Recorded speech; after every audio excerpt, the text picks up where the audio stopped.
I had been trying to say, I must be imagining this. And then he was showing me, look, other people are seeing this. Welcome, everyone, to this edition of We Are Not Alone, streaming here on Queen City News Plus. I'm your host, May K. Beeler. Thank you so much for joining us. Many of you know I'm a pilot of over 40 years and counting, flown over 30 different makes and models of aircraft, totally infatuated with all things flying. And that includes things beyond the wild blue yonder. We have a very special guest today who has personal experiences as a UFO experiencer, an abductee, an author, an incredible story to tell.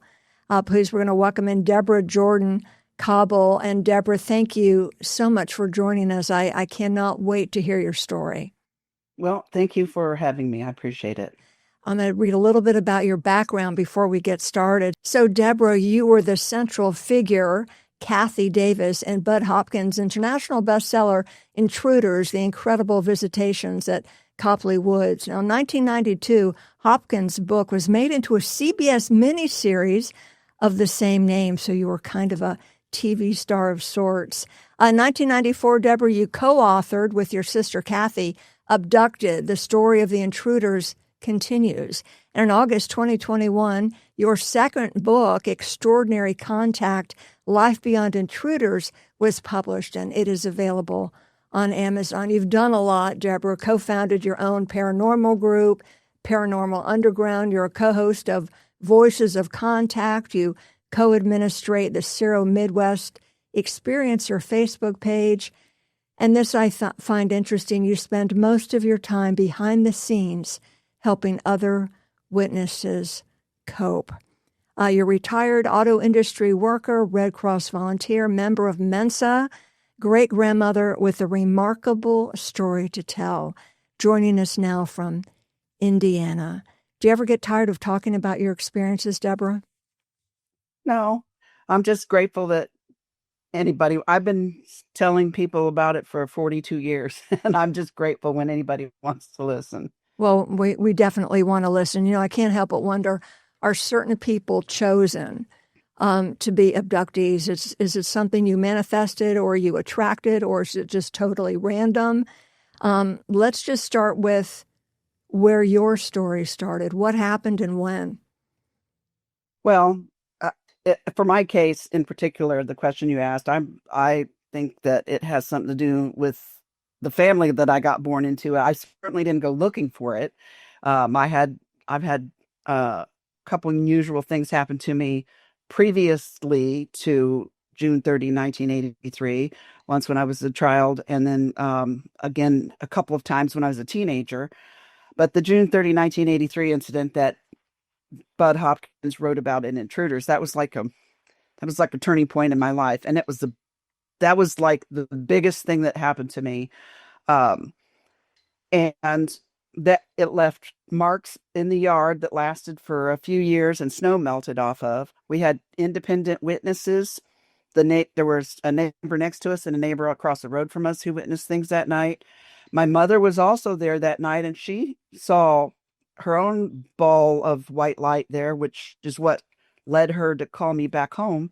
And there were other little things that happened around the house also in connection with this case. So this case had a lot of things with it that most cases didn't have, a lot of extra evidence, if you will. Deborah, I want to back up just a little bit. You said there were a few things that went on when you were a child and a teenager. Can you tell us a little bit about those? When I was probably about 7, I went on a trip with my older sister who'd had her own experience in 65, and I was missing for the whole day. And my older sister's the one who actually found me. They had the police looking for me and everything, but I had been with I'd gotten lost in the neighborhood I was in, and I was with a little boy with big brown eyes who coaxed me to come and play with him because he had a lot of toys.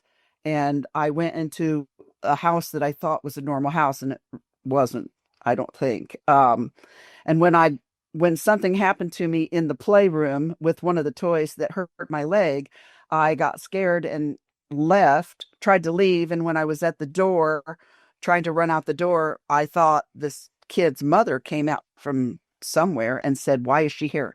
She doesn't belong here." And then someone just shoved me out the door. And at the end of the pathway was my sister. And I took her hand. She never said anything to me. We went back and, that was the end. But it was just all very bizarre. And nobody could identify the house or the little kid that I was playing with when I was gone. And, I was young. That's that pretty much all I remember of that. But I mean, but not everybody has that kind of a weird incident in their life. And you can't explain it. You don't know, were you dreaming or was this really a house or No, were the, yeah, I wasn't a dream. I was awake and okay. Bud actually contacted the people that the house that we had gone to, and the woman confirmed with him that, yeah, she was missing for the whole day. We had the whole neighborhood looking for her, the police chief and looking for her. And my older sister is the one who went out somewhere and then came back with me, found me. So that was an odd experience as a child. And what about as a teenager? Well, as a teenager, I was out driving around with friends. One night, actually, I was a passenger in a car, one friend in driving and then one in the back seat. And we were out in the country driving around. We were like stalking my girlfriend's boyfriend to make sure he was where he said he was going to be. Yeah, but that's what we did then. But so we were way out in the country here in Indiana, and I happened to notice this weird light in the sky. And I mentioned to my friends, "Oh, look, there's a UFO." And I kind of laughed.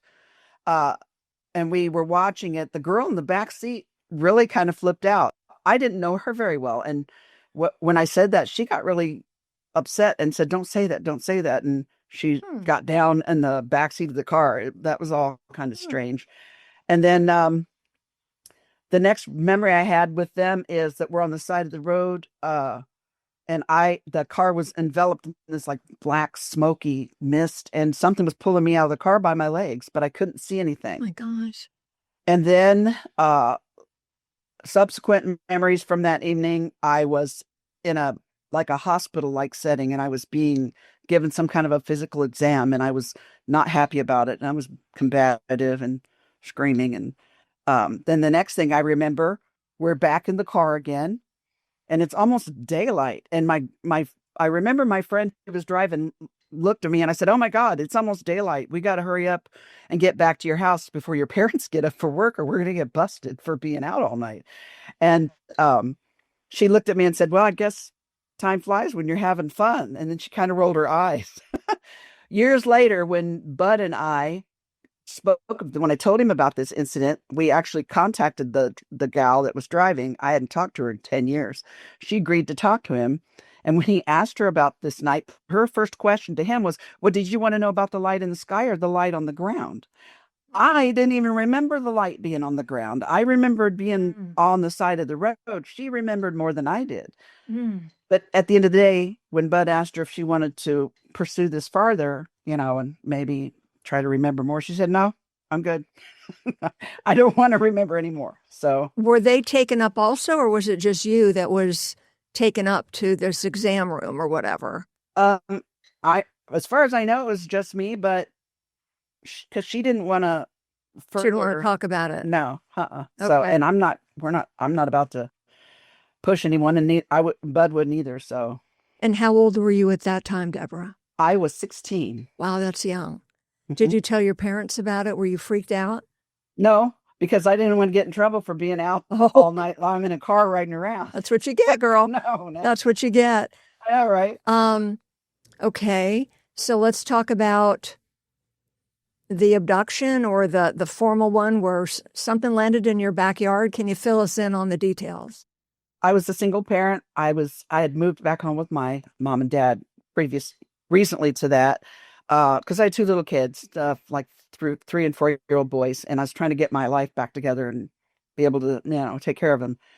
And one night I was getting ready to go cut out some patterns with a friend that was a seamstress, and I was standing at the kitchen window looking out the back window, and I happened to notice this odd light in the backyard. It was actually coming out of the open pump house door. We had mom and dad had we called it cement pond. It was a big swimming pool in the back between the workshop and the house. And there was a big pump house made out of the same sandstone the house was made out of. And the door happened to be open, this weird light coming out. And I thought, that's weird.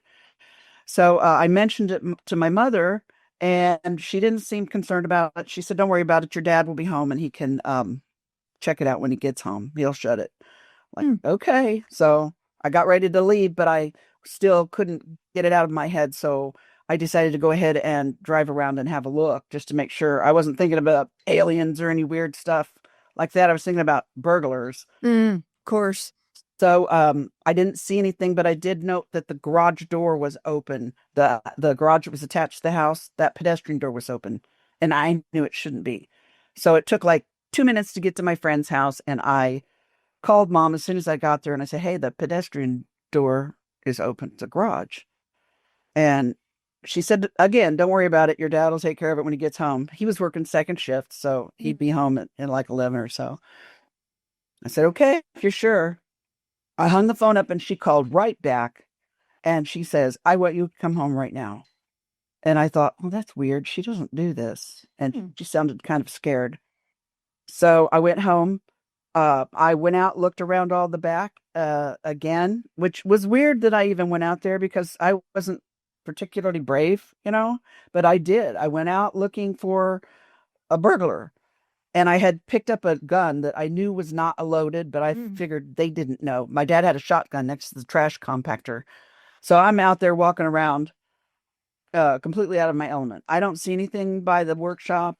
I'd find my dog underneath Dad's ladder truck, but she won't come out. Hmm. And the pump house looked okay. I went into the garage, but when I was about to leave, all of a sudden I felt like I was on fire, and I thought, "Oh my God, I got to get out of here right now." Everything on my body started burning and Oh my God. vibrating.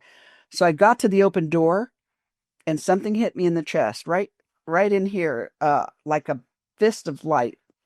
And I started shaking, and I couldn't move. I couldn't scream. I could feel this spread all over me. I couldn't get away from the light. Hmm. I know my eyes had to be closed, but I couldn't. It was burning it into my head. Hmm.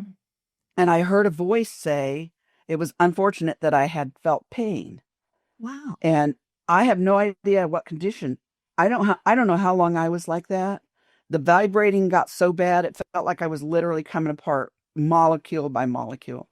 And then when it stopped and the light dimmed finally, I was like 10 or 15 feet outside the patio door, out the door onto the cement patio, and I could see these kids moving around in the yard. At this point, my eyes are all splotchy like flash bulbs. Yeah. And it's also kind of dark, and I can't really see a lot of detail, but I could see there were people in the yard. Hmm. And I thought they were kids. And I remember thinking, why are these kids in my mom's backyard? Hmm. And they all kind of came together up by the swimming pool in the driveway and then started to slide down towards me. And I mean slide, not Fly. not not walk, but literally glide. Ah. I still couldn't move, but at that point is when I saw the thing to my left out in the yard, maybe 20 or 25 feet. It was egg shaped, like on its big bottom and pointy on the top. And I recently saw a picture of the Dragon SpaceX Dragon module that Yeah. rescued the two. It looked very much like that. They're only Interesting. maybe a little bit smaller. Interesting. And you drew this picture of it? Yeah, that's my peering at it. Hmm. That's from another. That's from like I think in Zimbabwe or something. Mine is on the right. I was kind of peering at it. I didn't want to look at it, but I didn't want to. I didn't want to not see it because I wanted to know where it was. Deborah, hold that thought. We're going to take a Mhm. quick break, and we'll be back when We're Not Alone continues right after this. Welcome back to We're Not Alone. Deborah Koppel joins us today. Deborah, so you're in your mother's yard and you see these children running around, and something very bright was there, and it's some type of ship, and you can barely see everything so bright, and your body's burning and vibrating. Did you feel fear? I know you said you couldn't move. Were you full of fear? Oh yeah, my first thought was, oh my God, I'm dead. Mm. I was gonna die. Then when I saw this thing, I had no idea. I didn't. No, I still don't know what if it to call it a ship doesn't seem right because there's no way it was small. It wasn't much bigger than the pump house Mm. for the swimming pool, and so I couldn't imagine it flying across the galaxy with six little kids in it. But I don't know what it was, but it was there. And What is I that, what we're looking at here? now this is from these these things were from something that happened in April of the following year with my mother. Oh my And then gosh. that's something that I remember. I woke up laying in the backyard in the grass and I looked up and that was above me. And this was at a different time. But this event in 83, uh, the people that I was going to go cut patterns with, uh, whenever this was over with, uh, I remember standing, on the patio, and then I heard my name being called. And that was my mom who stuck her head out the door. And as soon as I heard her voice, I was able to move, and Mm, all of this stuff went away. I mean, I felt something really big and weird just happened, but I like my mind was wiped mm. until I saw the mark in the yard a couple of days later. Okay. And yeah, that circle is kind of that picture's a little deceiving. It was 8 feet in diameter, and that Mm, streak is 49 feet long, went all the way across the backyard and ended in an arc. And all that grass was laid down. Um, it took 2 years for 2 or 2.5 years, maybe a little longer for the grass to grow back in, and snow melted off of it the first year. mm, mm. Whenever time it snowed, that this is what we would get. And Bud eventually did soil samples on it, and he had to bake it at like 800 degrees for 12 hours for it to be that hard and dry, but still couldn't get it to the point where it wouldn't even accept water like Mm. this soil was. Um, but anyway, the following days, this mark appeared in the yard. Once I saw it, I started to remember that night. My mother also remembered that night. When she saw it, she made the comment that, oh, that's where the UFO landed the other night. And I didn't get it. I looked at her like, what? Why would you say that? Yeah. Then I started to remember the light, the pain, everything. Mm. And then I will say, I was diagnosed with cataracts and macular degeneration in my 30s, and I lost my eyes lenses. After that, I was sick for a whole year. Afterwards, Oh my my gosh. my fingernails are like paper and they peel off. A lot of my hair Oh, thinned out. I mean, all kinds of weird physical things started happening to me, and then weird mental things. I felt like I had a nervous. As soon as I saw that mark in the yard, I started remembering stuff from that night and even stuff from years ago that I just had kind of, put up in that weird shelf and said, I don't know what that was. Moving on. Deborah, did you go to a therapist? I know you help people cope now, but how did you cope? Well, I reached out to Bud Hopkins. That's how I met him, the guy who wrote the book. I had read a book. I tried to read a book he'd written a few years prior to that. And I mean, I picked the book up a few months before this happened. And I couldn't read it because it kept creeping me out. And Mm. that book was called Missing Time. And in the back of it was a place where you could write to the guy who wrote the book. So I wrote to him, which was completely out of character for me. But I did. I was desperate. I was trying to figure out what was causing all this. I was trying to be my own investigator and skeptic because I'm like, this can't be what I think it is. This can't be. Yeah, This is crazy. yeah. So eventually he wrote back and he came out and he visited us. I went to New York and I met with Dr. Clemar, the psychiatrist out there, and we did a bunch of he Bud arranged for a bunch of tests, like EEGs and EKG, Mm. psychological testing, voice stress testing, all that, in the course of his investigation. 2 years, a little over 2 years, several trips from him to us, and then a couple from me to him. This was before the internet, cell phones. This was Right, 42 years ago. So, right, sure, you know, but sure. and then he came to us and he said, "Hey, this is an important case. I've got a lot of important data here. We didn't know about other people." He goes, "I'd like to write a book about this." And I'm like, I don't think so. That was not the point. And, it was a family decision because it wasn't just me, but he convinced us that it would help people, And that there were millions of people like mm, us out there. So we finally, as long as we could have a pseudonym to protect us and our children, okay. So, Deborah, you have drawn pictures of these aliens. Is it from that encounter that the pictures are from? That looks really scary. Excuse me.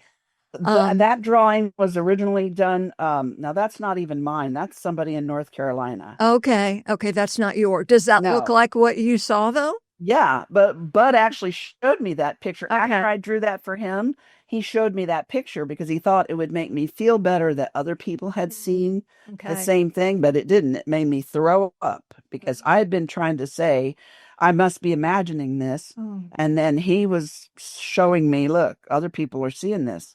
Well, I knew there's the only way that this woman could have drawn that like she did was that either she was in my head Mm. and saw what I saw, or she saw the same thing that I saw. Hmm. And it really kind of threw a monkey wrench in my way of trying to dismiss, the things that I was remembering. I did that sculpture to show him, he goes, why did you make it looking up like that? I said, because that's how I always saw them, because they were always looking up at me. Because they were, so these were the children that you saw. I mean, they look like children running around, but they were like little aliens.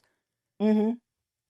Wow. Did you get telepathic messages? Because you said one of them said, we're sorry that this hurts you, that you're And feeling then pain. another one said that when I saw the little kids in the yard, my first thought then was like, oh my God, my kids are in this house and there's something weird going on. And that voice came back again and said, your children are fine. And then I calmed down right away. Hmm. So, yeah, I've gotten some kind of communication, but I don't recall seeing any mouths moving or anything like that.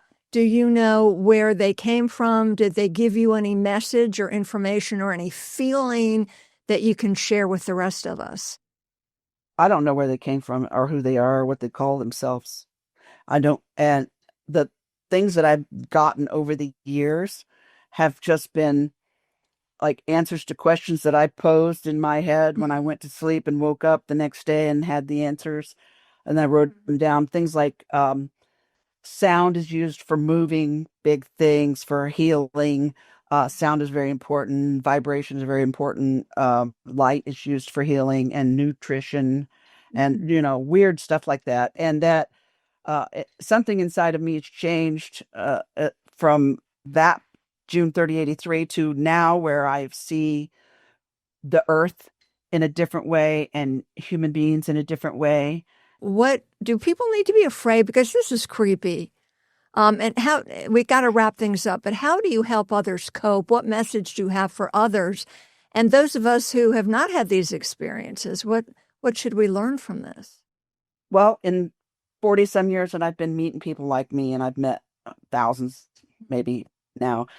It's like I want them to know, I want them to see me and know I was in that place of terror that they feel and that fear of the unknown. And I managed to just not only get through it, but grow through it. And they can too. And that I, I want them to not feel fear because, I mean, look at me. I'm an example of going through some of the terrible stuff, but I'm still here. I'm still I'm still alive. I have a life. And I honestly even wouldn't change what I've experienced because it's led me to where I am now and the kind of person I am. And I want them to feel what I feel. And I'm here to hold their hand. I'm here to listen to them when they're afraid and comfort them and tell them it's going to be okay and don't be afraid. And I know it's weird stuff, but it's just because it's weird doesn't mean it's not good. Do you think they're going to contact you again? I have lucid dreams where I think I either go somewhere or someone uh, gives me some kind of little tidbit, Mm. every now and then. So I haven't had an experience like that one where it's like physical in a long time. I don't think that's going to happen anymore. I don't think that's necessary for me anymore. Interesting. How can people reach you? I have a website, debshome.com. It's been there for 20 some odd years, and you can learn more about me. And my email address is on there. So if you want to write to me and tell me about your experience, I am there. I'm an email away. Everything you tell me stays with me, unless you want me to tell someone else. And then, you can read my books and Bud's books. They're available at pretty much any online booksellers. Deborah, thank you so much. I'm glad you're okay. Thank you. And I'm glad that you're glad that it happened because you've grown through it. Life is a huge adventure, and we're not alone. No, Deborah Cobble, we are not. we're not. Okay. Any closing words?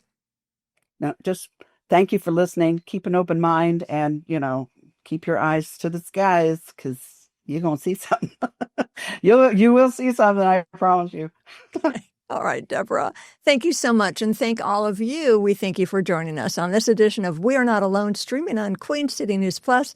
I'm May K. Beeler. We look forward to seeing you next time.